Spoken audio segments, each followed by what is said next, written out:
les innovations en rupture ne se feront qu'avec des expérimentations faites grâce à l'IA. Et donc, ça annonce ce qui va venir. Du coup, slide suivant. Donc, pour revenir au sujet de l'IA générative, je ne sais pas si vous avez vu un petit peu ces trois photos-là, est-ce que vous les connaissez, est-ce que ça vous parle? C'est des photos qui ont un peu fait l'actualité dans le monde de la photographie. Et donc, il y en a deux qui... Elles partagent toutes la même caractéristique, elles ont participé à des concours de photos. Celle à gauche, en fait, elle a eu un prix la meilleure photo, mais après, derrière, l'auteur a déclaré qu'elle a été générée par l'IA. Donc, une fois qu'elle a eu le prix. Pareil en haut, donc vous avez une photo qui a été lauréate, mais qui a été accusée d'être générée, dont l'auteur a dit qu'elle a été générée par l'IA. Donc celle en haut, là, de l'océan. Et puis celle en bas, c'est l'inverse. C'est une photo qu'on a exclue d'un concours parce qu'on l'a accusée d'être générée par IA, alors que c'est une vraie photo. Donc voilà, ça montre un peu le contexte dans lequel on est, c'est que les IA génératives, elles sont tellement bonnes qu'on n'arrive plus à distinguer le vrai du faux. Et même pour un œil expert, dire que c'est une IA ou pas, ça devient difficile. Et donc ça, c'est parce que nous, quand on parle d'IA, on parle souvent, on entend parler de ChatGPT et de ce que ça peut produire en texte, mais tous les univers sont touchés aujourd'hui, de l'image, de la vidéo, de l'automatisation, du développement logiciel, etc. Donc tous les secteurs et tous les domaines sont concernés, et tous les types de données surtout. Pareil, c'est-à-dire si on revient un peu en 2017, cette photo-là, en fait, c'était un article qui prédisait les évolutions de l'IA dans les années à venir. Donc en 2017, on disait que oui, en 2020, on va gagner le tournoi de jeu. En 2026, on va écrire un essai. En 2028, on va générer une vidéo. Et puis en 2049, on pourra écrire un article de journal ou faire un best-seller. Tous ces défis-là sont déjà tombés depuis 2 ans en plus. Donc pour vous dire que voilà, même les experts qui font des prédictions sur ce qui va arriver, ils n'y arrivent pas parce que ça bouge de partout et toutes les équipes scientifiques travaillent sur le sujet, plein d'innovations de rupture et les défis sont en train de tomber les uns derrière les autres. Pour information, sur les versions de ChatGPT, dès la sortie d'un nouveau modèle, on lui fait passer plein de tests et on lui fait placer des concours, des examens, etc.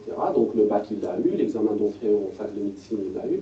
Ensuite, il a eu l'examen de sortie de la fac, et donc l'examen de médecine, l'examen du barreau. L'examen du barreau, par exemple, dans sa première version, il l'a passé, mais en étant dans les 10% derniers. Et dans ses versions récentes, il l'a passé, mais dans les 10% premiers. Donc, pour vous dire que ça bouge vite et ça évolue très très très vite. Suivant. Donc, comme je disais, en fait, l'IA générative est partout. La nouvelle version de l'iPhone ne jure que par l'IA. Toutes les innovations sont relatives à l'IA et l'intégration d'un LLM local dans l'iPhone. OpenAI a sorti récemment un modèle qui s'appelle O1 qui arrive à détailler sa façon de raisonner et sa façon de produire les résultats, et donc ça aide beaucoup dans la compréhension du raisonnement qui a mené à la sortie du texte. Donc on commence à avoir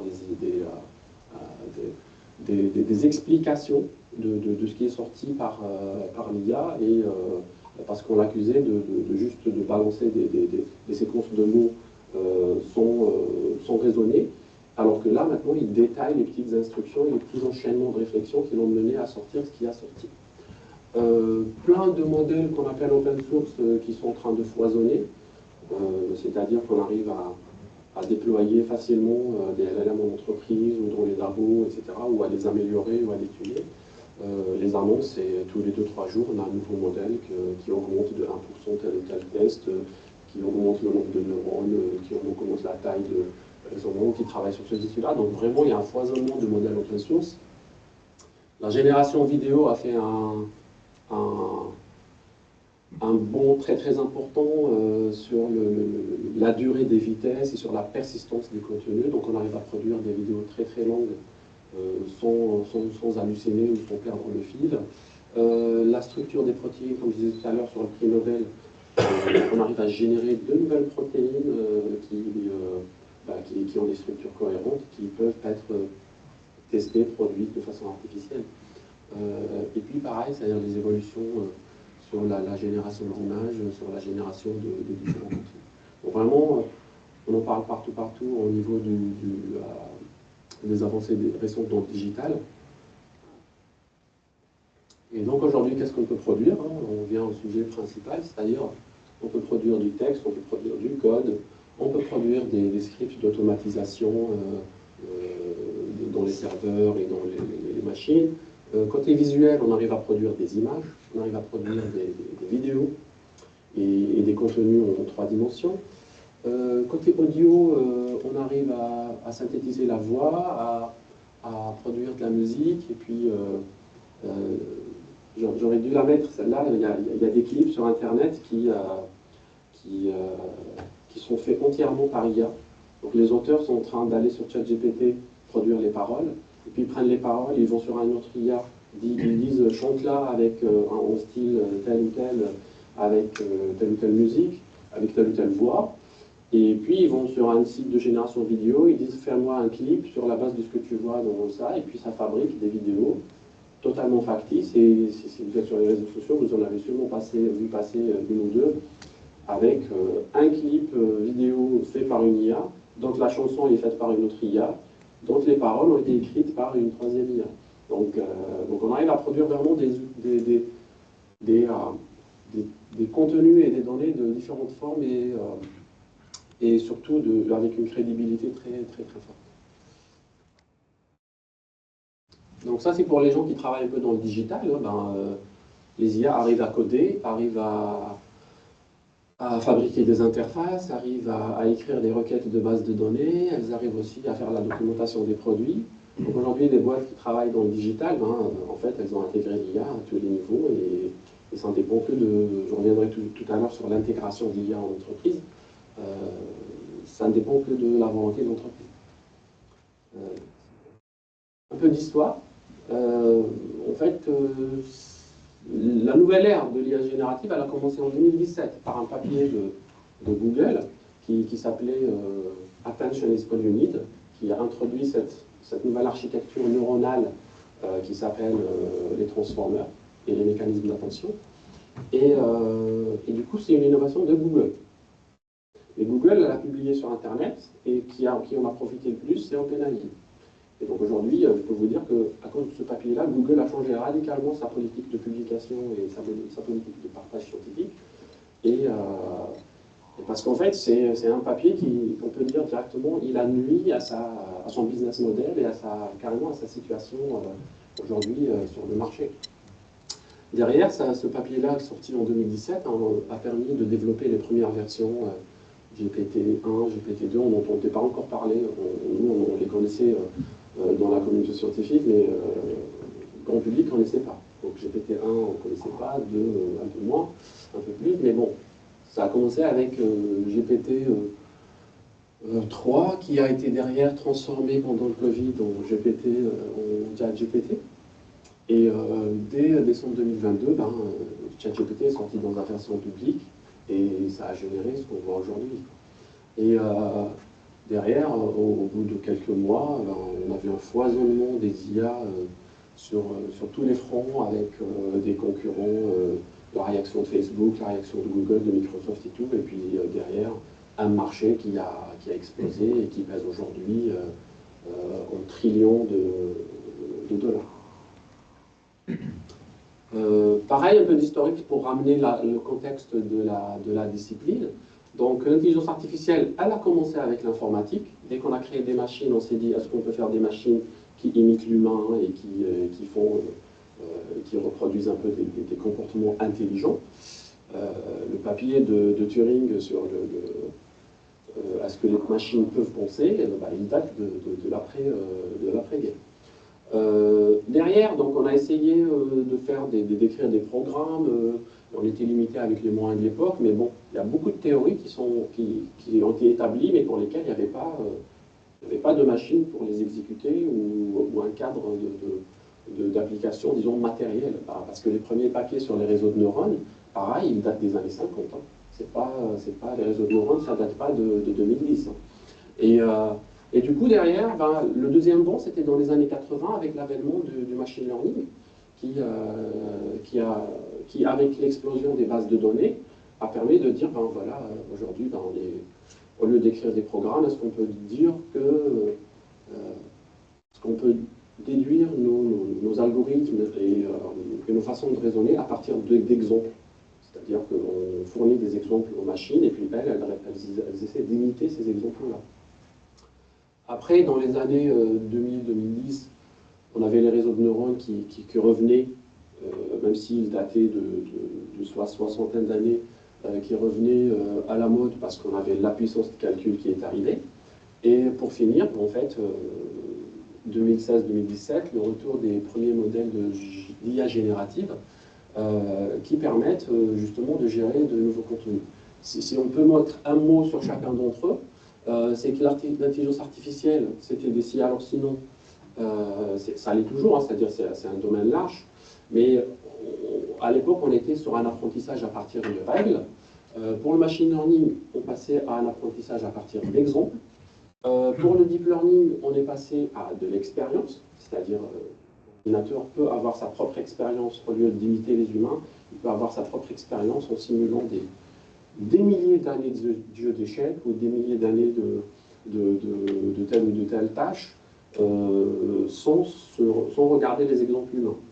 Et pour finir, l'IA générative, c'est vraiment l'apprentissage par la création. C'est-à-dire que les algos ont tellement compris la nature de l'information qu'ils peuvent la limiter et la créer. Et bien sûr, c'est des sous-ensembles. C'est-à-dire que quand on parle machine learning, c'est un sous-ensemble de l'intelligence artificielle. Quand on parle de deep, c'est un sous-ensemble du machine learning. Et bien sûr, l'IA générative est un sous-ensemble des techniques des réseaux de neurones et du deep learning. Ces deux ensembles-là, si on revient dans les années 2012 et qu'on regarde un peu l'écosystème, que ce soit scientifique ou entreprise, les gens qui travaillaient sur le deep learning en 2012, il n'y en avait pas beaucoup. Et puis, pareil, c'est-à-dire les techniques les plus répandues, c'était celles du machine learning et de l'IA en général. Aujourd'hui, quand on parle IA générative aux gens, IA aux gens, la première idée qui leur revient, c'est ChatGPT. Quand on dit IA au grand public, l'IA pour eux, c'est synonyme, c'est ChatGPT.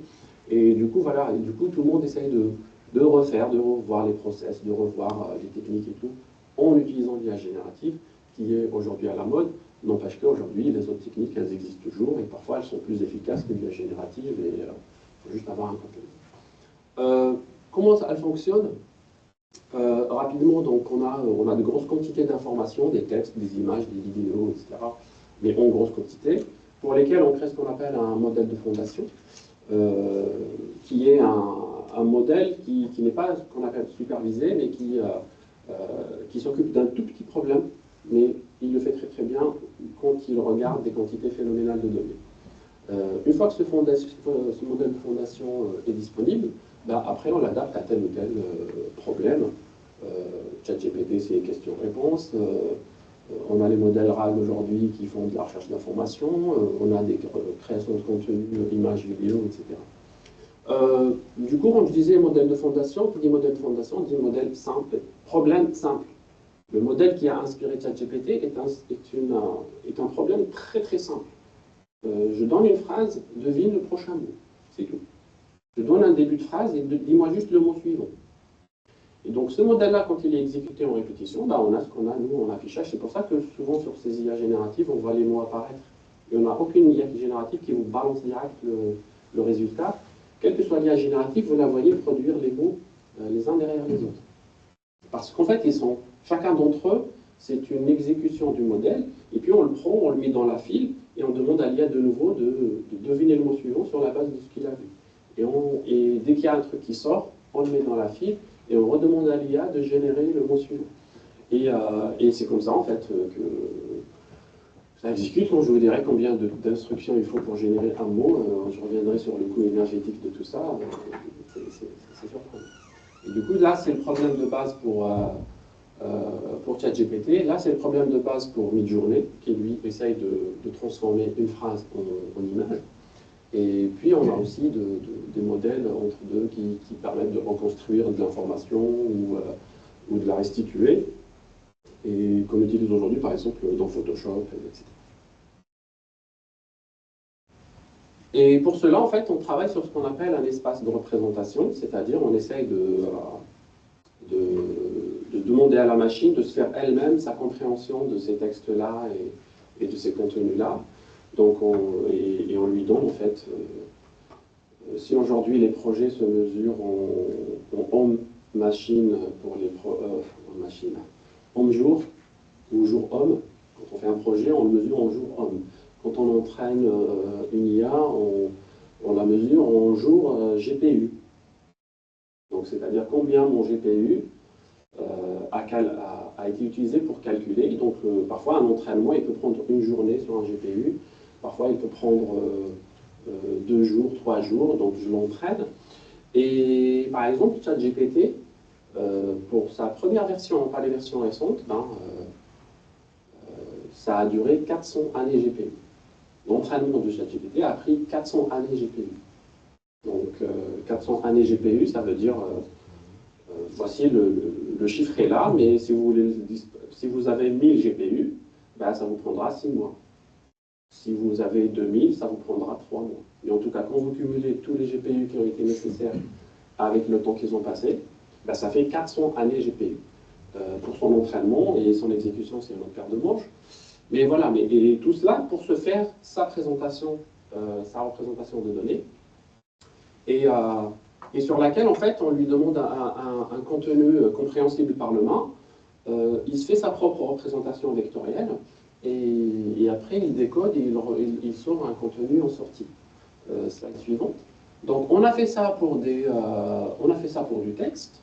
Donc, vers 2015-2016, on travaillait sur des modèles texte-to-texte, on a travaillé sur image vers image, on a travaillé aussi sur l'audio vers l'audio, et donc à chaque fois, les algorithmes se faisaient leur propre représentation des données. Mais ensuite, on a eu assez de puissance pour avoir la même représentation. C'est-à-dire, on a mélangé tout ça, et puis on a demandé à ce que la représentation des algos soit la même quand on leur fournit une image ou un texte. Et c'est à ce moment-là si vous prenez un chemin, vous obtenez un produit. C'est-à-dire que Midjourney, c'est on encode le texte et on décode l'image. Une fois qu'on a la représentation, ce qui est au milieu, c'est la compréhension par la machine du texte, sa version de la compréhension. Donc une fois qu'elle a compris votre texte, on décode, elle vous restitue une image de ce que vous avez demandé. Vous pouvez faire rentrer une image et décoder en texte, vous obtenez un outil de labellisation ou de description d'image. Donc aujourd'hui, vous allez sur Gemini ou sur ChatGPT, vous faites rentrer une image et vous dites qu'est-ce que tu vois. Il l'encode et puis il la transforme en texte et il vous dit je vois le beffroi de Lille ou ceci ou cela, une grande place, etc. Et donc c'est une fait qu'on est arrivé avec une grosse masse de calcul à avoir une même représentation. Pour aujourd'hui, on peut emprunter le chemin qu'on veut et produire un nouveau produit qui transforme des images, qui transforme des textes, n'importe quelle entrée, n'importe quelle sortie.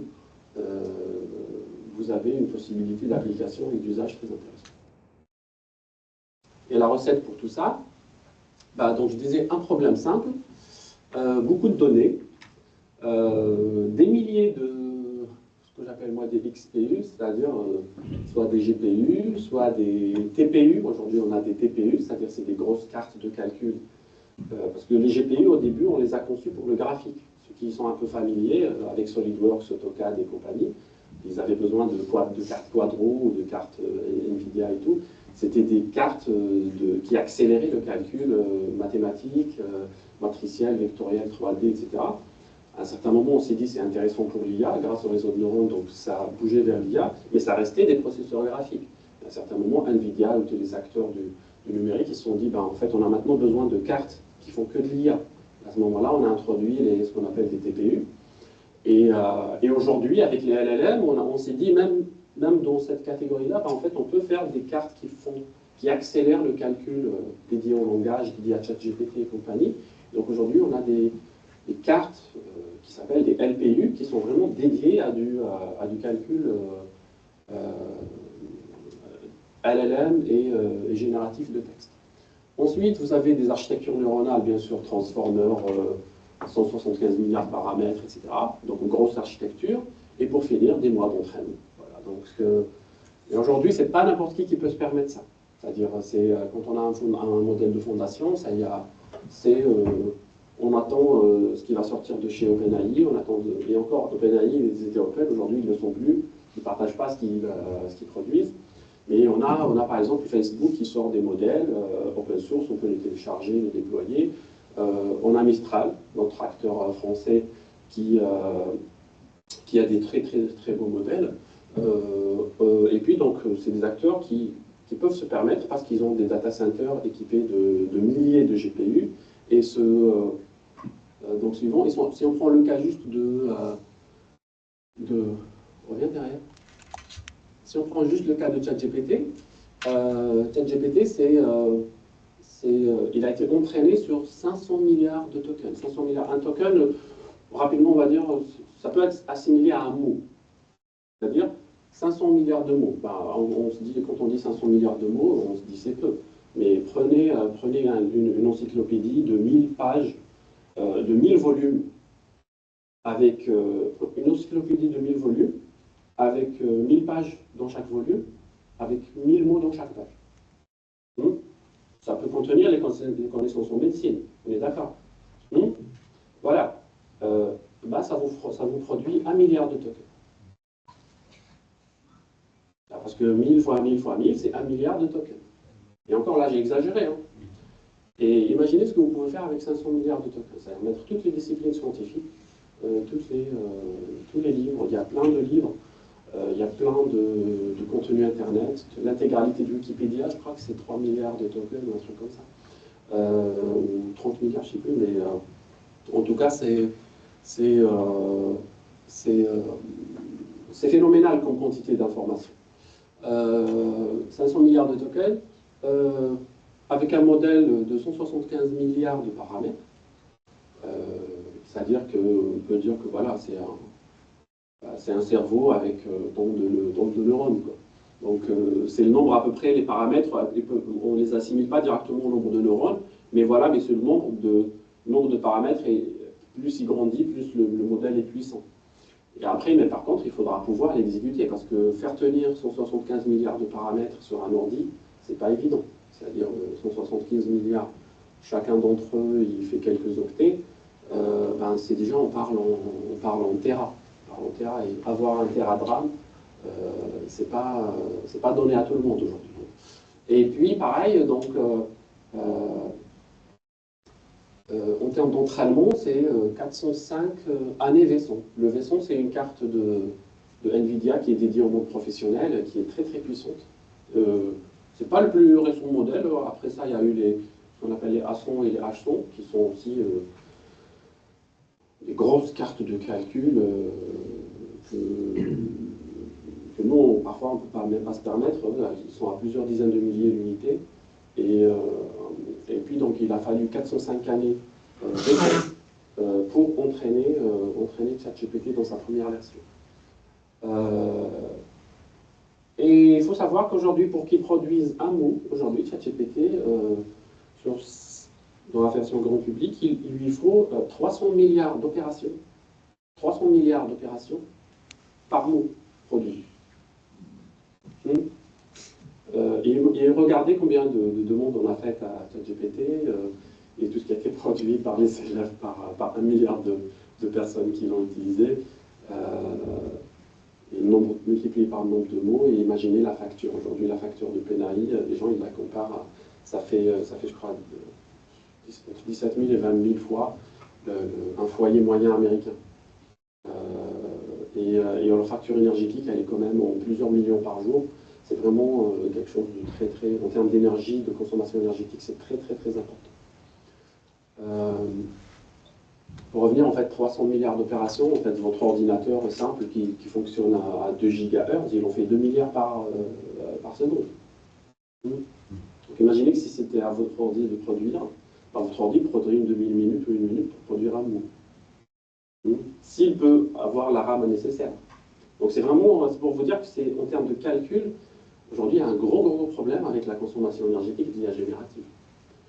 Donc voilà, après cette introduction, en fait la question c'est, voilà, maintenant que je sais tout ça, qu'est-ce que ça peut apporter à mon entreprise et du coup voilà, c'est vrai, c'est une caricature. Est-ce qu'on peut demander à ChatGPT de nous donner des idées pour ce qu'on peut faire pour notre business, mais c'est pas si rigolo que ça, parce que la réponse, elle vous étonnera.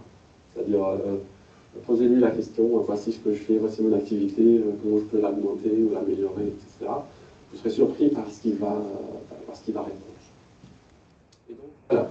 Donc aujourd'hui, une entreprise qui veut se lancer dans l'IA générative, elle sera face à un écosystème déjà très riche et très complexe en solutions, en produits, en propositions, etc. Et donc la première personne, elle est directement perdue et elle ne peut pas s'en sortir. Donc déjà, si elle sait ce qu'elle veut faire, si elle sait ce qu'elle veut, comment dire, si elle connaît son besoin, si elle connaît ses outils, etc. Donc ça, c'est déjà un peu, elle sera face à un écosystème très large, les infrastructures, les outils, les applications, les serveurs, les données, l'open source ou pas, les produits, les modèles commerciaux, etc. Après ces problèmes, elle sera face à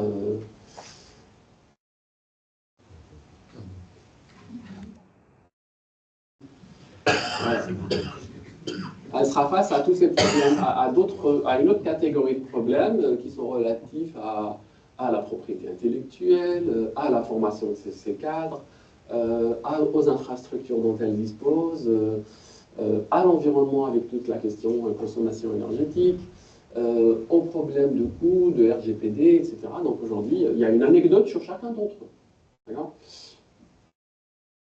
Par exemple, par rapport à la propriété intellectuelle, s'il y a une entreprise qui est dans un secteur critique, est-ce que ces développeurs vont pouvoir prendre leur code et le mettre sur ChatGPT et poser des questions dessus? Aujourd'hui, voilà, il faut faire attention à ce qu'on partage, à la partie sécurité. Pareil, ce qui est produit par les IA génératives, aujourd'hui, les gens ils se posent la question à qui ça appartient. Les images, les photos que je vous montrerai tout à l'heure, elles appartiennent à qui?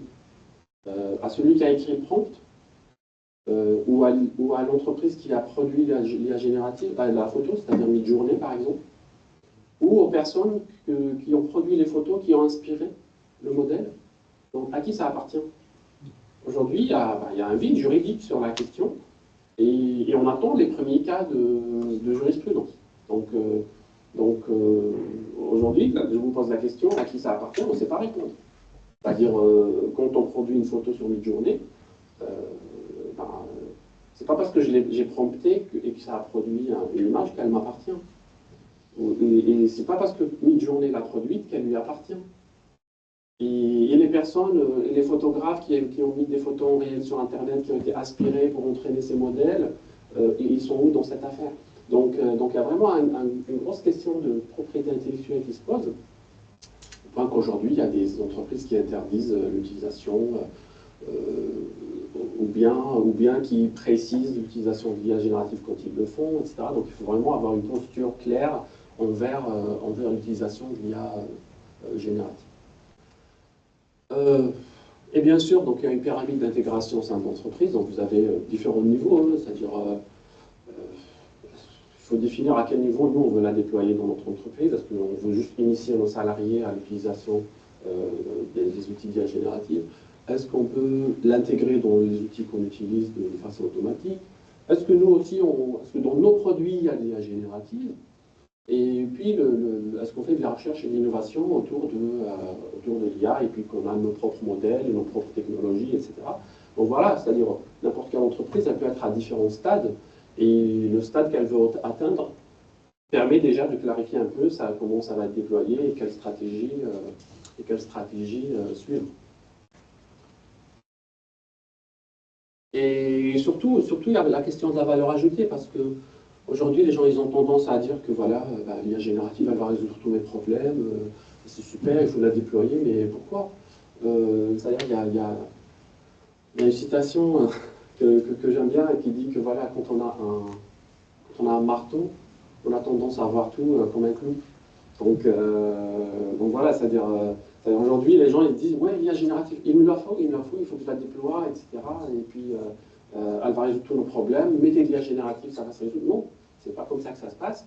Aujourd'hui, les gens ils ont tendance à se dire voilà, oui, il y a un tel modèle, si vous lui faites rentrer ça, il va sortir ça, etc.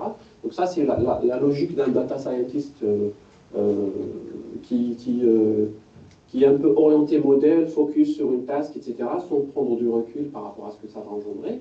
Alors que le raisonnement, c'est de dire, ben voilà, quels sont mes besoins, quels sont mes cas d'usage clairs, qu'est-ce que je veux en faire, et puis, donc, j'ai un système intelligent qui, lui, peut interagir avec un modèle pour faire ceci et cela, mais en réalité, la vraie question, c'est quelle est la valeur que ça peut m'apporter, et donc, il faut avoir une vision système intelligent globale, que de dire, ben voilà, il y a un petit modèle qui, si vous le faites... si vous donnez des entrées, il va ressortir des sorties. La différence, c'est que voilà, là, on est orienté modèle, là, on est vraiment orienté système intelligent. Pour ceux qui sont un peu dans le numérique, slide suivante, ça, c'est le modèle qu'on a aujourd'hui pour le logiciel. C'est-à-dire que quand on déploie une solution numérique, on se dit, est-ce que... on est souvent dans l'un des 4 niveaux, c'est-à-dire le premier qui s'appelle le on-premise ou le on-site, qui dit que voilà, moi je suis expert, je maîtrise tout, je dépends de personne, je fais tout moi-même. Donc ça c'est la version qui est à gauche, et la version qui est à droite qui dit, écoutez, moi, c'est pas mon truc, j'ai de l'argent, je paye un produit, et puis, il est opérationnel, je ne me casse pas la tête, je peux l'utiliser. Et donc, pareil, c'est-à-dire même quand vous la déployez, il faut voir à quel niveau vous la déployez, quelles sont les expertises disponibles dans votre entreprise, quel niveau vous voulez atteindre. Et vous voyez ici, par exemple, est-ce que je suis un simple utilisateur de ChatGPT, on n'installe rien, on crée des comptes et puis on utilise, ou est-ce que, voilà, on va chez OpenAI, qu'elle nous déploie une instance pour nous, parce qu'on a des données privées, et qu'on peut avoir notre propre instance. Est-ce qu'on peut prendre juste des GPU et louer des GPU et déployer un Mistral sur le cloud, ou bien tout simplement, est-ce qu'on a des serveurs dans la salle à côté sur laquelle on met des modèles et puis rien ne sort, tout est chez nous, on est expert.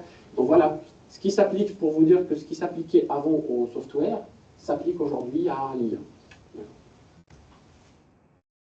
Avec bien sûr des offres qui foisonnent, on est aujourd'hui perdu quand on voit les offres cloud, les offres Amazon Web Services, Google Cloud, Azure, ajouter Hugging Face, ajouter Mistral. Il y a plein d'opérateurs qui sont aujourd'hui des facilitateurs d'intégration de l'IA au sein de l'entreprise et qui permettent de régler certains des aspects qu'on voyait tout à l'heure par rapport au coût, par rapport à la propriété intellectuelle ou à l'infrastructure, etc. Donc vraiment, il y a pas mal de stades sur lesquels on peut se positionner. Après, se pose la question, comment l'exploiter sur mes données privées? Parce que quand vous posez sur une question à ChatGPT, qu'est-ce que vous faites cet après-midi? Il ne le sait pas. Et donc vous voulez que ChatGPT soit connecté à votre agenda Outlook et qu'il vous sorte l'information. Donc ça commence à se vulgariser et à se démocratiser. Donc comment on exploite aujourd'hui ces modèles génératifs sur les données propres à l'entreprise ou personnelles. Donc la première, c'est d'utiliser ce qu'on appelle la fenêtre contextuelle, c'est-à-dire mettre les informations dans le prompt. Aujourd'hui, vous pouvez sur ChatGPT mettre un PDF et poser une question sur le PDF. C'est-à-dire votre rapport annuel de 200 pages, vous pouvez le mettre sur ChatGPT et poser la question, peux-tu me le résumer en 10 lignes? Ça, il le fait. C'est-à-dire qu'on utilise la fenêtre de contexte pour intégrer des informations, et donc l'information, elle est dans la discussion. Et quand je dis fenêtre de contexte, c'est-à-dire que tout à l'heure, je parlais en token, ces fenêtres de contexte, c'est en fait la taille de l'entrée d'un modèle génératif. Et cette taille-là, par exemple, sur GPT-4o, elle était de 128 128 kilotokens. Ça veut dire que dans la discussion, il peut prendre 128 000 mots, 128 000 mots, ce qui est équivalent à ce que je disais tout à l'heure sur l'encyclopédie. Aujourd'hui, si vous prenez l'encyclopédie disons de 200 pages à peu près, avec 300, 400 mots par page, bah vous êtes à 10 000, 15 000 mots, pas plus. C'est-à-dire votre rapport de 200 pages, il tient sur cette fenêtre de contexte. Mais le problème, c'est qu'il y a un coût à chaque fois, si vous l'analysez à chaque fois, si à chaque fois que vous devez discuter avec ChatGPT, vous faire rentrer tous vos documents, c'est pas intéressant. Vous pouvez aussi affiner le modèle, c'est-à-dire vous approprier votre propre modèle et l'entraîner, parce que vous avez des compétences, des expertises. Mais pareil, c'est très très cher. Il y a un besoin fort de quantité de données, et puis surtout une expérience technique très très poussée. Donc pareil, c'est pas évident. Et la techno la plus répandue aujourd'hui, c'est ce qu'on appelle la RAG, c'est-à-dire la génération augmentée par la recherche. Et c'est ce qui m'amène un peu à la slide suivante. C'est qu'aujourd'hui, vous pouvez prendre un modèle de fondation, un Llama, un Mistral, un ChatGPT, indexer vos données sur ce qu'on appelle une base de données vectorielle et l'interroger pour sortir des contenus nouveaux, mais qui sont en adéquation avec vos données privées. C'est-à-dire, vous pouvez faire rentrer vos agendas, vous pouvez faire rentrer vos données d'entreprise, votre code, vos produits, etc. Et que l'IA s'entraîne dessus et qu'elle vous sorte un peu des données adaptées pour votre entreprise et pour votre besoin. Et comment ça fonctionne? Ça fonctionne grâce à un process qui permet, par exemple, de prendre les données, on prépare les données au début, on les stocke dans ce qu'on appelle aujourd'hui une base de données vectorielle, et puis il y a votre requête qui arrive, on encode la requête, on encode vos données, tout ça se mélange à l'intérieur d'une base de données vectorielle, et à la sortie, vous avez des données pertinentes qui sont après, repassent par un LLM pour formuler la réponse. Cette réponse-là, elle va vous étonner parce qu'elle sera en AD. C'est un chat GPT, mais qui connaît votre entreprise, qui connaît vos informations personnelles. Petite slide sur les données vectorielles. Aujourd'hui, avant on connaissait les bases de données relationnelles dans les années 80, des années 2010 à peu près, on a eu l'apparition avec les data warehouse, les data lake, l'apparition des bases de données non relationnelles comme Mongo, comme HBase, Redis et compagnie. Et puis aujourd'hui, on a une nouvelle génération de bases de données qui s'appelle les bases de données vectorielles, qui sont des bases de données conçues pour l'IA. C'est-à-dire qu'elles stockent les représentations des documents, elles ne stockent pas les documents d'origine, elles les font passer par des LLM pour stocker des représentations. On peut les voir comme la mémoire d'une IA. C'est-à-dire nous, aujourd'hui, on encode ce qu'on voit, ce qu'on écoute, etc. dans notre mémoire. Les bases de données vectorielles, c'est des bases de données dédiées à stocker une mémoire pour l'IA. Elle n'est pas exploitable par l'humain, elle n'est exploitable que par les IA. Et ça permet en fait de joindre à un LLM de faire du prompt sur des données privées. Next. Et donc, pour vous dire que le RAG est partout, hein, c'est-à-dire ce que va faire Apple avec son iPhone 16, c'est du RAG, en réalité, parce qu'il va encoder tout ce que vous dites, tous vos messages, tous vos textos, tous vos SMS, toutes vos photos. Dès qu'il y a une donnée, elle est encodée. Et donc, il aura une sorte de mémoire sur votre contenu. C'est pour ça qu'aujourd'hui, on ne peut pas le déployer en France, déjà, parce qu'en fait, ils n'ont pas tout révélé. Et donc, aujourd'hui, à cet instant-là, acheter un iPhone 16, c'est comme acheter un iPhone 15 parce que vous n'aurez pas les fonctionnalités nouvelles qu'ils ont annoncées. Aujourd'hui, ils veulent pas. Ils sont en négociation avec la France pour voir comment déployer en version complète. Mais sachez que l'iPhone 16 qui est vendu en France n'a rien à voir avec l'iPhone des États-Unis. Parce qu'il y a beaucoup de fonctions qui sont retirées, beaucoup de fonctions qui sont bridées. Parce que dans l'état actuel des choses, elles ne sont pas utilisables à cause de la RGPD. Et sachez pareil que Google utilise du RAG depuis 2015-2016, c'est-à-dire ils encodent toutes les pages web et tous les contenus d'Internet pour faciliter et améliorer la recherche, et qu'aujourd'hui, pareil, dans Office 365, elle est un peu chère la solution, mais vous pouvez déployer un copilote 365 sur lequel vous pouvez poser des questions par rapport à vos documents et par rapport à tout votre SharePoint d'entreprise, par exemple. Et puis pareil, il y a parfois du bon buzz, mais parfois il y a du bad buzz aussi. C'est-à-dire, il y a Microsoft, à un certain moment, elle voulait lancer une fonction qui s'appelle Recall, qui en fait, qui encodait tout ce qui se passait dans votre écran. Elle encodait tout ce qui se passait, et puis vous pouvez rembobiner toute votre façon d'utiliser l'ordinateur. Vous dites, ben, vous posez une question sur, vous avez une question sur ce que vous avez fait en 2015, ou 2015, à partir de maintenant, c'est-à-dire dans 10 ans, vous allez vous poser la question. J'ai visité une fois un truc où il y a une photo dans laquelle j'ai pris ceci, cela, bah, il va vous la repasser, il va vous la ressortir parce qu'il a interprété, il a transformé tout ce que vous faites en description et vous pouvez dialoguer avec lui dessus. Donc, il y a un document sur lequel je travaillais, il y avait ceci, cela, est-ce que tu peux me le sortir? Ça sera une mémoire de tout ce que vous faites sur l'ordinateur. La fonctionnalité au fond, elle peut être intéressante, mais les risques qu'elle engendre, ben, ça a fait un très très mauvais buzz. Comme d'habitude, Microsoft, ils sont experts en bad buzz, hein, alors que parfois ils ont des très bonnes idées. Mais voilà, mais la fonctionnalité, elle a été retirée dans les 3-4 jours après. Alors que théoriquement, elle allait être déployée dans la mise à jour de Microsoft. Donc dès qu'ils l'ont annoncé, levé de bouclier et puis retiré. Et donc le RAG, il peut être utilisé en bien ou en mal, et c'est une techno aujourd'hui qui est très très très répandue et qui permet de joindre la disponibilité de données privées avec la puissance des modèles de langage. Petit exemple de ce qu'on peut faire, c'est que dans la démonstration de Gemini, dans sa version récente, en fait, il y avait un film d'une quarantaine de minutes sur laquelle on a posé la question à quel moment le gars il cherche dans la poche ou il sent un objet dans la poche de l'autre. Donc on peut poser une question sur un contenu et puis l'IA va chercher, encoder tout le contenu et chercher le moment où les deux représentations se joignent. Et donc du coup, ben voilà, à 12 minutes, ben, une pièce de papier est sortie de la poche de la personne. Et pareil, on peut carrément interroger avec une photo. C'est-à-dire que le gars il dit, ben, à quel moment on voit une photo, quelque chose qui ressemble à ça? Donc on gribouille.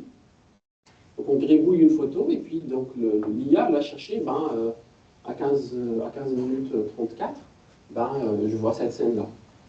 Et donc vous voyez en fait la multimodalité, c'est voilà, c'est que je prends du texte, je prends une photo et je sors un moment dans une vidéo. Quels sont les raisonnements qui sont derrière tout ça s'il n'y a pas cette notion de représentation commune de l'ensemble des contenus? Voilà. Donc pour finir, ben, je vais dire que voilà, c'est-à-dire aujourd'hui, sincèrement, moi, quand dans mes cours, avec toutes les IA qui sortent, Copilot, ChatGPT, Gemini, Midjourney, etc., ben, en fait, l'IA, avant, c'était pour nous un outil. Vas-y, avance un petit peu. Au début, c'était un outil. C'est passé à assistant, c'est-à-dire ça nous aidait à faire des tâches, à faire des opérations. Et puis aujourd'hui, moi, je la vois directement comme collaborateur. C'est-à-dire, aujourd'hui, c'est vraiment, elle peut réaliser des tâches que tout ce qui est répétitif, tout ce qui est automatisable, ben, en fait, l'IA peut le faire. Et sincèrement, il faut la prendre en main. Et ça devient un outil qui va remplacer limite l'informatique. Moi, je disais, en fait, l'intelligence artificielle, c'est la nouvelle façon de faire de l'informatique. Mais voilà, mais il faut dire que c'est un amplificateur. C'est-à-dire que elle ne va pas remplacer les gens. C'est-à-dire que c'est un amplificateur de compétences. Ceux qui étaient à 100%, ils passeront à 1000%. Ceux qui étaient à 50% passeront à 100%. Ben, ceux qui étaient à 0 resteront à 0. Donc voilà, donc il faut pas, il faut être au courant, il faut se renseigner, il faut essayer de s'approprier ces outils, comme on a fait pour l'informatique un petit effort, ben on le fera aujourd'hui pour l'IA. Et puis voilà. Et slide, normalement c'est bon, hein, c'est-à-dire juste pour vous rappeler que voilà, Julien après tout est là pour vous. petite publicité à la fin, quoi. Donc, pour vous dire, voilà, nous aujourd'hui on s'adapte au niveau de la formation, en faisant évoluer nos formations d'année en année, avec des doctorants, avec de nouveaux enseignants-chercheurs, avec de nouvelles branches et de nouvelles matières dans les formations, avec des projets d'entreprise, avec des projets de recherche, etc., etc. Donc voilà, aujourd'hui, sincèrement, l'IA générative, elle est au cœur de toutes les formations. C'était réservé aux étudiants du domaine IA, ça s'est élargi à tous les domaines informatiques. Aujourd'hui, il y a des formations pour tous les étudiants de tous les domaines, surtout sur la partie utilisation et la partie sensibilisation au risque sur la vie privée, sur la propriété intellectuelle. On est en train de revoir la façon de rédiger les rapports, la façon d'évaluer les compétences, la façon d'évaluer les rapports. Est-ce qu'on repart à l'écrit, est-ce qu'on repart à l'examen écrit, etc. Donc il y a un comité de réflexion autour de l'utilisation déjà de l'IA générative dans le cadre des études et de l'école, pour toutes les écoles confondues. Et puis surtout, pareil, la formation d'experts en IA, en big data, en cybersécurité, sur la partie IA générative. Et puis voilà, donc merci beaucoup.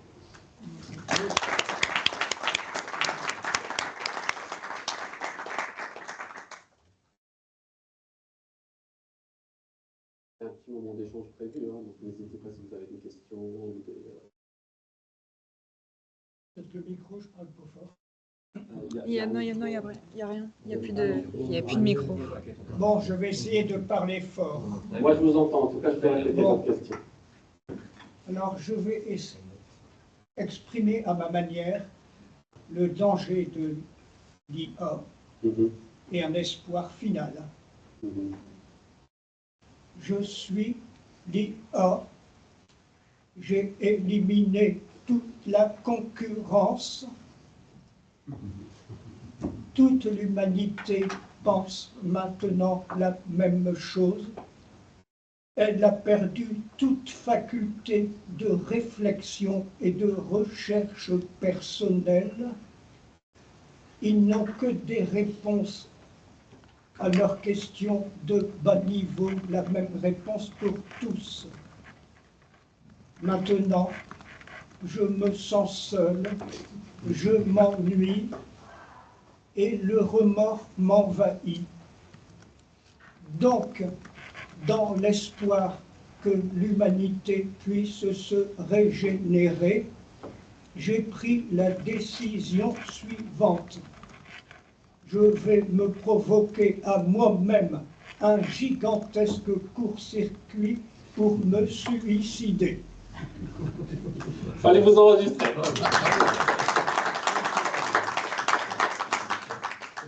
Fallait vous enregistrer, il y a beaucoup de vrai dans ce que vous dites. Ouais. Mon humour habituel me permet de faire passer des messages. Donc, oui, il y a une conférence tout à l'heure avec Pierre Giorgini sur la... Je ne sais pas si vous serez présent, mais ça serait sympa d'évoquer ça avec lui. Il va enrichir votre réflexion. Mais en tout cas, oui, c'est vrai que cette notion de réponse unique, disons, difficulté d'enseigner de nouvelles choses, manque d'intérêt, etc., c'est des choses sur lesquelles nous, on travaille beaucoup. C'est-à-dire que, par exemple, pour la formation de nos élèves, on essaye de dire, voilà, vous avez le droit à utiliser l'IA, mais une fois que vous avez compris les concepts sous-jacents, donc d'abord comprenez, ensuite vous avez le droit d'utiliser l'IA. Une fois que vous avez compris, le fondamental, l'IA peut vous aider après dans vos tâches, etc. Mais n'allez pas directement à l'IA si vous ne savez pas évaluer la qualité de ce qu'elle vous a, sorti ou de ce qu'elle vous a partagé. Voilà. Donc, mais oui, c'est vrai qu'il y a beaucoup de faits et d'informations dans ce que vous allez dire. La formation traditionnelle de HEISN en informatique a totalement évolué, si je comprends bien. Parce que l'IA va apporter normalement une capacité d'amélioration de la productivité extraordinaire. Est-ce que c'est en ce sens que la formation est donnée? C'est-à-dire qu'effectivement, c'est un amplificateur d'une capacité de développement des systèmes d'information. Est-ce qu'on est dans ce schéma? De toute manière, tous les ingénieurs sont concernés aujourd'hui, en particulier ceux qui sont dans les domaines informatiques, c'est-à-dire par exemple ceux qui font du développement logiciel, ceux qui font de la cybersécurité, ben, ils ne peuvent pas s'en passer aujourd'hui. Aujourd'hui, la cybersécurité, on tend vers des détections automatiques de menaces ou des prédictions. Je lisais il y a quelques jours sur la capacité des LLM à produire eux-mêmes des malwares automatiquement. Donc il y a même un novice qui peut aller produire un malware ou un virus via un LLM. Et de l'autre côté, il y a des LLM qui, il n'y a pas des LLM, mais des systèmes qui prédisent les comportements des menaces et qui les détectent même si elles n'ont pas été entraînées pour. Mais bref, en fait, en ingénierie informatique en particulier, on essaye d'enseigner l'IA comme on enseigne le code, par exemple. Et parce qu'en fait, tous ces domaines-là vont évoluer, mais en particulier pour les étudiants IA, il faut qu'il y ait des experts qui sont capables de produire ces IA-là. Donc avec une certaine catégorie, on va loin sur le fait de pouvoir produire, comprendre ce qui se passe derrière et pouvoir en produire de nouvelles. Et pour d'autres, c'est de dire que les gars, ce que vous faites ne se fera plus de la même façon.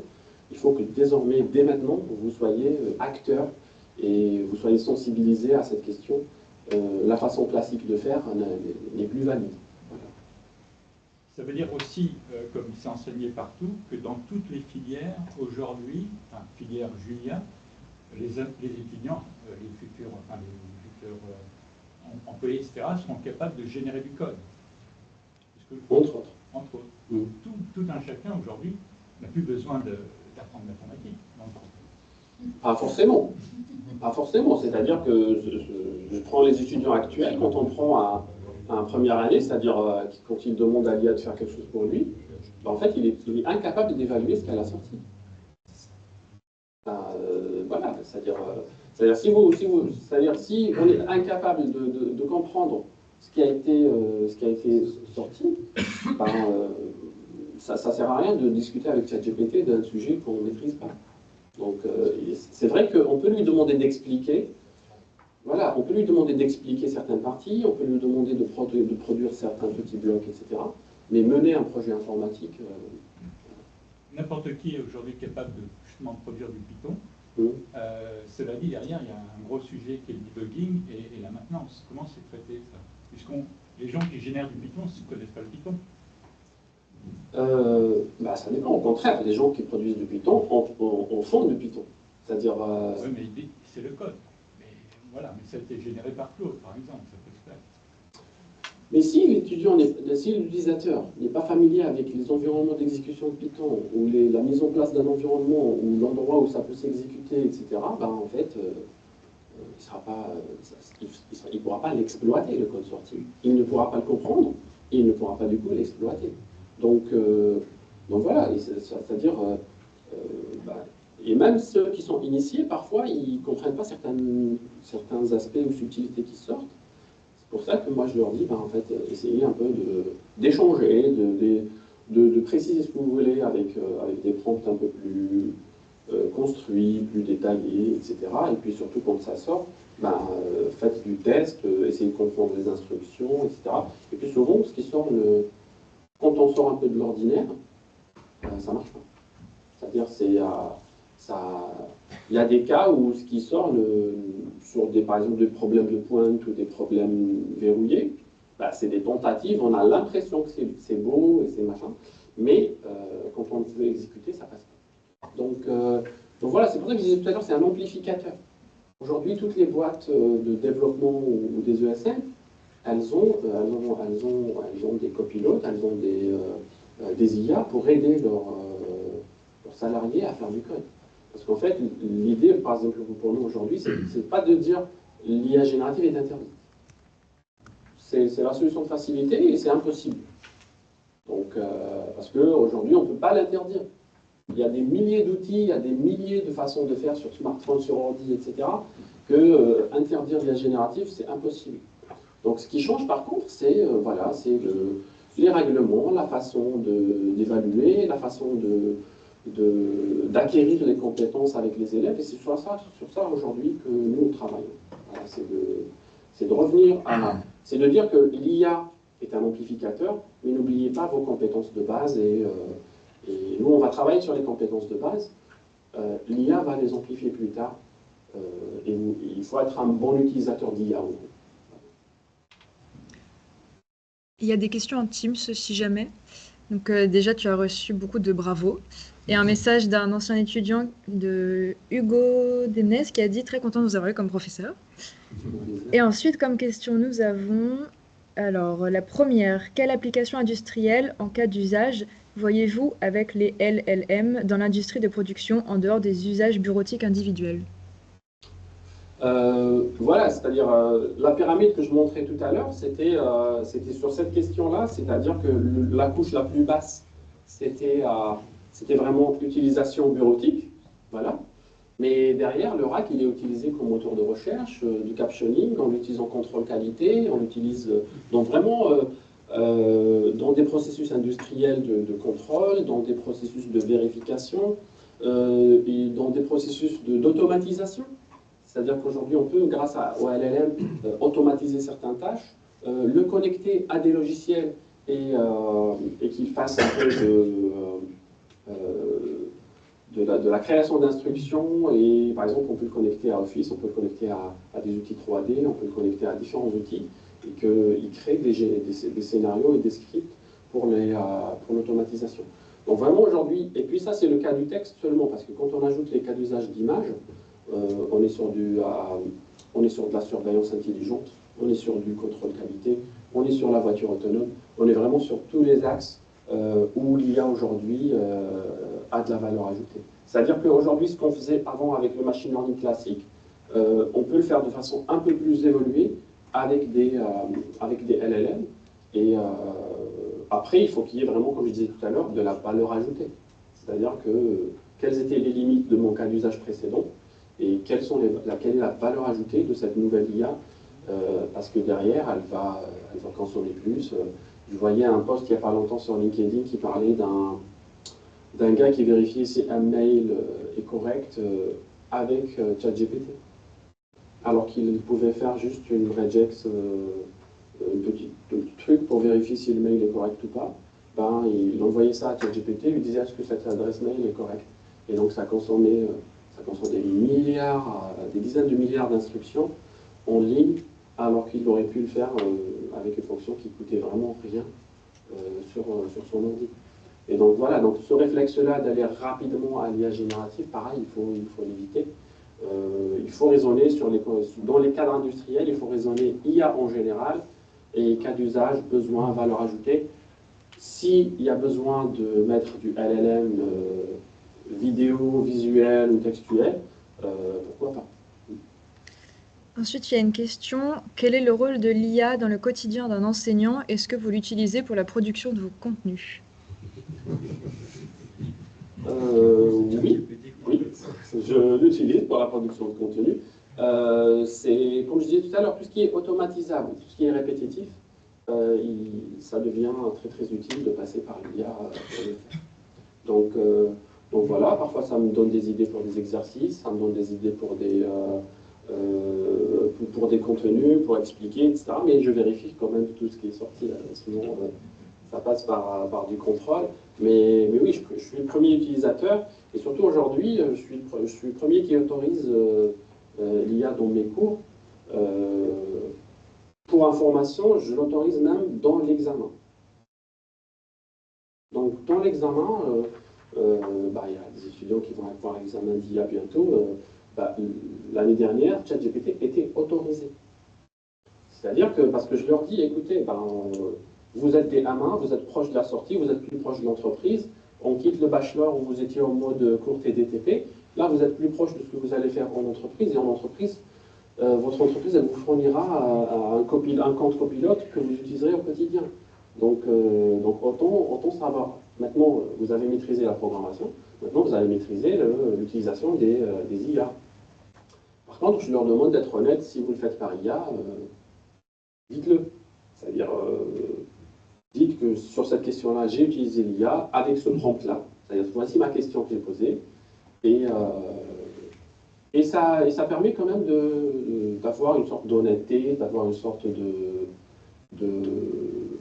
comment dire, de cohérence dans ce qu'ils font. C'est de dire, oui, pour cette question-là, c'était facile, donc j'ai demandé à l'IA, elle a sorti quel est ceci, cela, et puis elle m'a sorti le code. Et puis surtout, j'ai mes façons de faire pour non seulement pour détecter plus ou moins, parce que ça devient de plus en plus délicat de détecter. J'en parlais il n'y a pas longtemps. Les détecteurs, ils tendent vers des questions de plus en plus aléatoires. Hier, il y avait un gars qui parlait d'un outil de vérification d'IA très très très connu, pour lequel il a mis la déclaration d'indépendance des États-Unis. Et la réponse était 100% produite par IA. Et donc, le gars, il se moquait de l'outil de détection. En fait, il a pris la déclaration d'indépendance des États-Unis et il a dit, est-ce que ce contenu-là a été produit par intelligence artificielle?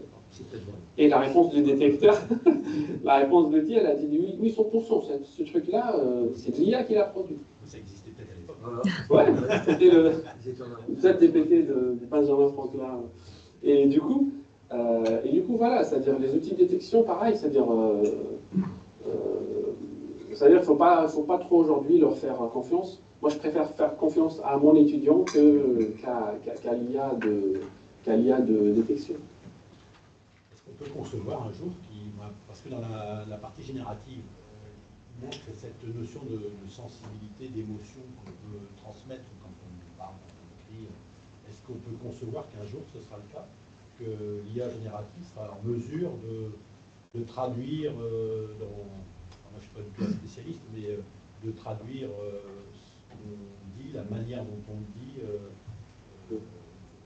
dans la production de l'IA ou pas? Parce qu'auquel cas, ce serait, je trouve, éminemment... Après, moi, les sentiments, les émotions, c'est quelque chose déjà carrément qui est toujours en recherche dans les neurosciences, dans la médecine, dans la psychologie, etc. Il n'y a pas une définition claire, c'est-à-dire quand il n'y a pas un cadre très très clair, même pour la science, c'est difficile. Aujourd'hui, peut-être les émotions, les sentiments, c'est quelque chose qui reste toujours ambigu dans le cas de la science et de l'intelligence artificielle en particulier. Mais par exemple, ce qui est concret, par exemple, c'est le temps. Aujourd'hui, quand vous avez un temps triste ou un temps en colère, etc., c'est détecté facilement. Et pareil, l'intelligence artificielle, aujourd'hui, prenez un ChatGPT, dites-lui de prendre un temps dans son discours, il va changer de ton. Il va lever la voix, ou il va parler doucement, etc. Donc ça, c'est des choses qu'on arrive à synthétiser, à reproduire. Mais oui, c'est-à-dire aujourd'hui, l'analyse de son, en tout cas, ça s'appelle l'analyse de sentiment. C'est quelque chose de très très évolué et de très très utilisé en intelligence artificielle, avec pas peut-être une analyse psychologique et de la question, mais par exemple sur le temps, les sentiments. Aujourd'hui facilement, Amazon, elle peut savoir si une personne n'a pas aimé un produit ou qu'elle l'a super bien apprécié. C'est des choses qu'on fait très très facilement. Avec de l'IA, de voir si la tournure des mots, parce que c'est une question très difficile, de dire votre produit est super moche. Ou c'est-à-dire il y a des formulations, il y a des tournures, il y a des sarcasmes, etc., qui sont très difficiles à cerner, même par les humains, pour lesquels l'IA est très très forte. Donc voilà, donc ce qui est défini scientifiquement, bien cadré et tout, on a avancé, mais sur la partie peut-être conscience, psychologie, neurosciences, etc., on est quand même un peu loin, et puis pareil, ces IA-là, rapidement quand elles les utilisent, elles tombent dans le piège, et puis on se rend compte que finalement, il vaut mieux les ramener à leur cadre d'utilisation, savoir, connaissance, tâches, automatisation, etc., que la partie vraiment... sentiments, émotions, psychologie et conscience. Moi, c'est plus une question sur le métier de prompt engineer. Vous en pensez quoi? Et pour vous, est-ce que c'est important d'en avoir dans les sociétés qui font des IA générative?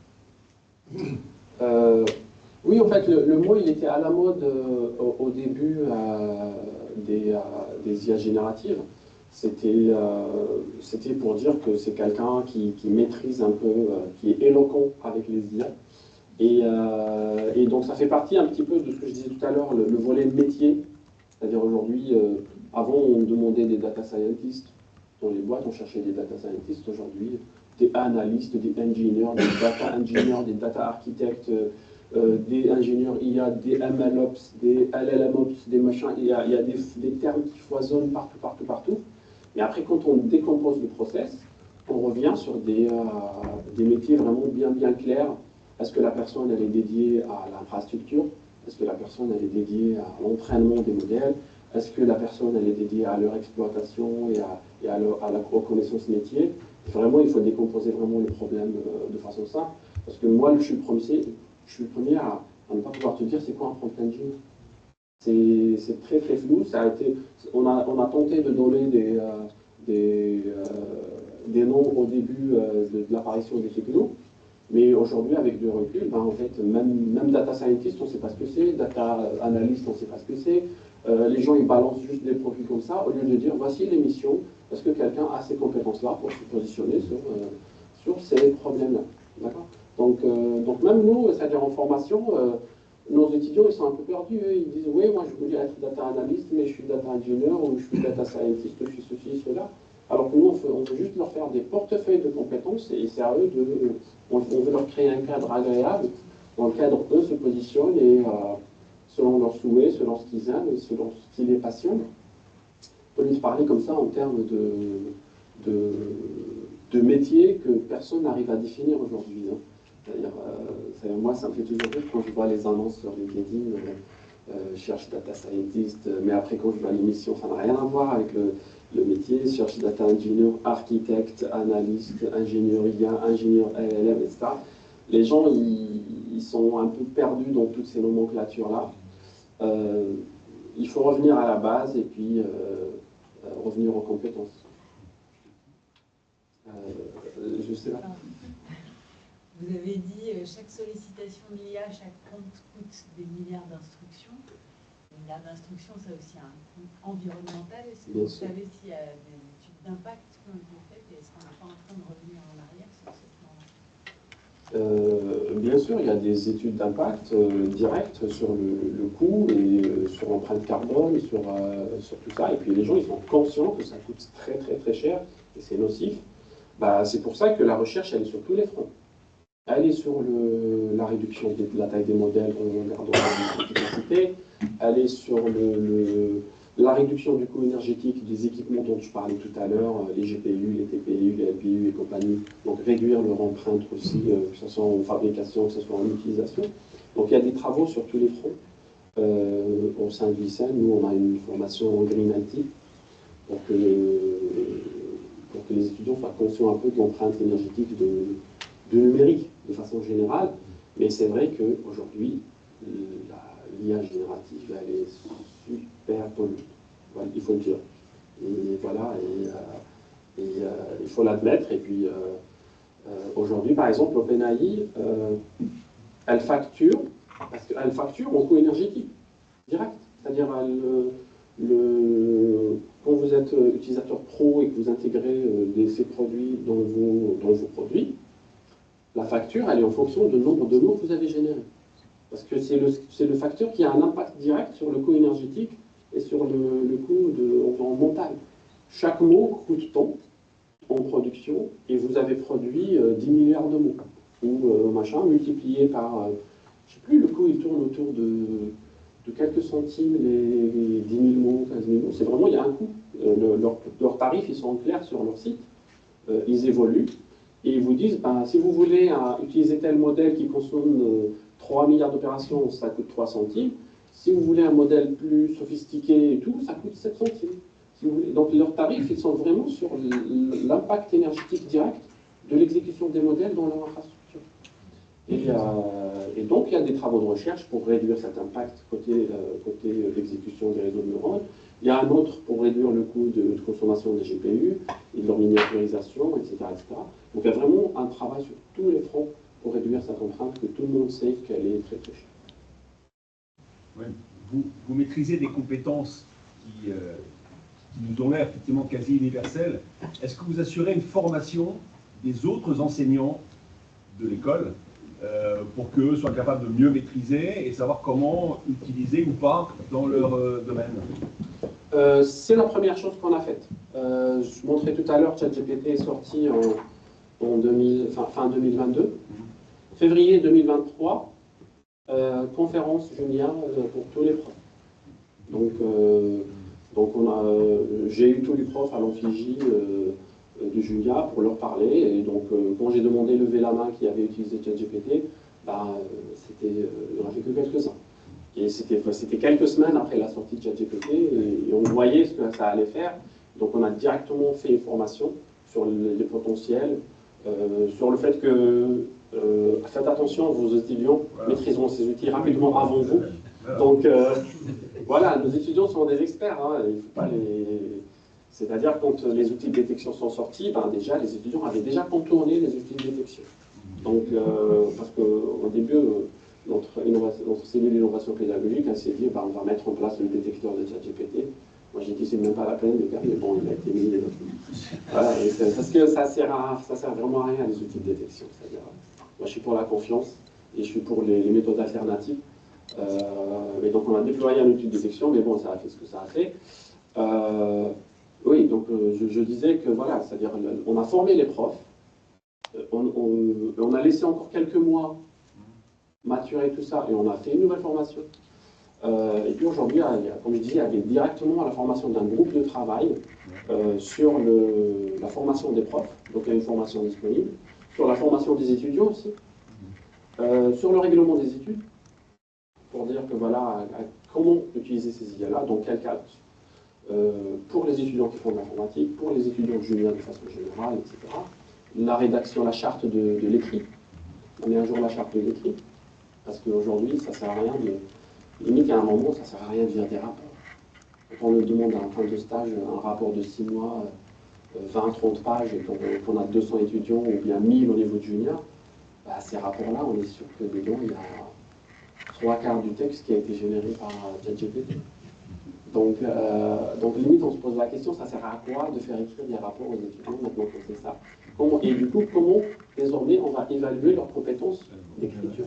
Et donc toutes ces questions-là, on se les pose, et puis le groupe de travail est toujours opérationnel, et il y a toujours des réunions tous les mois, tous les 2 mois, des réunions jusqu'à la direction, de dire comment on met à jour notre posture par rapport à ça, parce qu'en plus, il faut pas, c'est pas un comité qui s'est fait et qui a décidé, c'est un comité qui suit. Parce que ça évolue par là et ça évolue par là, maintenant que ça, voilà, les outils évoluent, la triche évolue, l'évaluation évolue, et puis nous aussi, les profs, on doit faire évoluer. Et puis pareil, on a même des réunions avec les profs de lycée, c'est-à-dire on a formé derrière les profs de prépa, et derrière on a formé des profs de nos lycées partenaires. Parce que même les lycéens commencent à utiliser, c'est-à-dire il y a des lycéens qui vont résoudre des exercices de maths, poser des questions, faire des exposés avec ChatGPT, etc. Donc maintenant même les profs de lycée sont initiés à la question. En Italie, ils avaient bloqué l'utilisation de ChatGPT. Ils ont vite arrêté parce qu'il y a eu la vente des VPN qui a monté en fait. Ouais. Sinon, j'ai une question par rapport à l'examen. Donc, ils ont le droit d'utiliser ChatGPT? Pas dans toutes les matières. Non, mais dans les vôtres. Dans la mienne, je l'autorise. Et alors, Gemini, non? Je leur dis, quand je dis ChatGPT, je parle de l'IA générative en général. J'ai une question par rapport à ces deux-là. C'est lequel le meilleur? Quelles sont les différences? Oui. Aujourd'hui, quand on les compare, il faut les comparer discipline par discipline. Donc il y a des tests qui sont aujourd'hui, en fait, il y a quand on crée un modèle, on lui fait passer un examen pour l'évaluer. Et donc, en fait, il y a des datasets pour lesquels, voici, quand on fait passer un examen, il ne faut pas que les questions soient connues. Donc on leur fait pas, il y a des gens qui sont experts dans l'évaluation des LLM avec des métriques bien précises. Et donc, en fait, ils sortent que, voilà, sur certains aspects, celui-là a été meilleur, sur d'autres, celui-là a été meilleur, etc. etc. Donc aujourd'hui, il n'y a pas de réponse claire à la question. Il faut vraiment se dire dans quel dans quel secteur vous êtes, quel type de questions vous leur posez, est-ce que c'est des questions d'ordre de connaissance, ou est-ce que c'est d'ordre de raisonnement, ou est-ce que c'est de l'ordre de résolution de problèmes, etc. Donc vraiment, ça dépend de la discipline, ça dépend de la nature de la question, ça dépend de plein de paramètres, et dire que tel ou tel est meilleur, c'est très difficile. Gemini, c'est Google? Oui. Et donc, certains disaient que du fait de Google, ça leur donnait un avantage parce qu'ils avaient plus de données que d'autres. Ils ont plus de données sur le web, mais sur la façon de parler, OpenAI, elle a une longueur d'avance. Parce qu'en fait, parfois, c'est juste une question. C'est pas une question juste de contenu, d'information. Les connaissances, c'est bon, tout le monde les a. Et on va arriver vers une saturation dans 3-4 ans. On va arriver vers une saturation, c'est-à-dire qu'il n'y aura plus de données pour les entraîner. Donc ça, il y a des études sur les données d'entraînement qui vont saturer parce qu'en fait, on va arriver à un point où les données synthétiques produites par les IA et les données réelles vont se croiser. Et puis, du coup, à un certain moment, même pour entraîner des IA, il n'y aura pas de nouvelles connaissances. Mais si je reviens à la comparaison, c'est qu'aujourd'hui, la seule façon de les comparer, c'est comme les langages de programmation. Aujourd'hui, quand je pose la question aux étudiants, qu'est-ce qui est mieux? Est-ce que c'est le C++ ou le Python ou le Java? On ne peut pas poser cette question-là. Chacun a ses domaines d'application, chacun est utilisé dans un cadre particulier. Il faut voir le domaine d'application, etc. Mais les gens arrivent quand même à les classer, par exemple, en regardant le nombre d'annonces faites, des profils recherchés par les entreprises, le nombre de projets GitHub qui utilisent tel ou tel langage, etc. Et ils arrivent à sortir des trucs comme ça. Pareil pour les LLM, les métriques peuvent être, par exemple, le nombre d'utilisateurs. Parce qu'il n'y a pas mieux que faire utiliser l'outil à 2 millions, 3 millions, 4 millions de personnes, et c'est eux-mêmes qui diront, sur celui-là j'ai été satisfait, sur celui-là je suis toujours satisfait, sur celui-là il m'a sorti des bêtises de temps en temps, et donc aujourd'hui ChatGPT reste l'IA la plus utilisée, c'est pas pour rien, c'est parce que les gens étaient contents des réponses, tous secteurs confondus, toutes disciplines confondues, et en réalité la seule métrique c'est celle du nombre d'utilisateurs et de fidèles à la solution. Il n'y a pas mieux comme marqueur. C'est comme ça qu'on compare les produits Amazon, c'est comme ça qu'on compare les films et les machins. Donc il y a toujours cette adhésion du grand public, adhésion d'un large éventail d'utilisateurs, de toutes disciplines confondues, de tout âge confondu, avec différentes problématiques, différentes questions. Et ChatGPT reste toujours dans le top.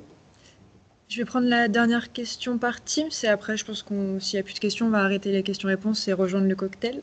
Alors, la question, c'est, sauf erreur, nous sommes dans un pays et l'Europe en crise économique avec une population vieillissante. L'IA viendra-t-elle supplanter une partie des cadres avec des gains de productivité que tout le monde attend?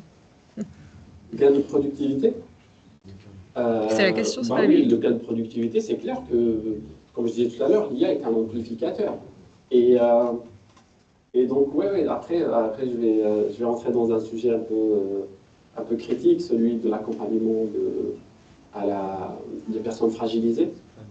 Donc aujourd'hui, moi, dans la recherche, je travaille un peu sur le sujet de l'aide aux personnes fragilisées, et dans lesquelles je considère que l'intelligence artificielle a une grande valeur et un apport pour les années à venir, justement parce qu'après, quand tu dis population vieillissante, qui va s'occuper de toutes les personnes âgées ou les personnes fragilisées par le handicap, par la maladie, etc.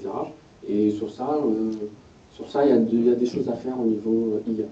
Pas peut-être niveau humain, sentimental, mais par rapport à l'automatisation des tâches au quotidien, par rapport au monitoring, à la surveillance, à l'aide, à l'alerte, etc., etc. Il y a je considère que plus l'IA comprend le comportement humain, plus elle sera utile avec des scénarios vraiment à forte valeur ajoutée dans le cadre social, personnel, etc. Merci. On va arrêter là, alors je pense. Merci pour vos questions, en vrai et en Teams.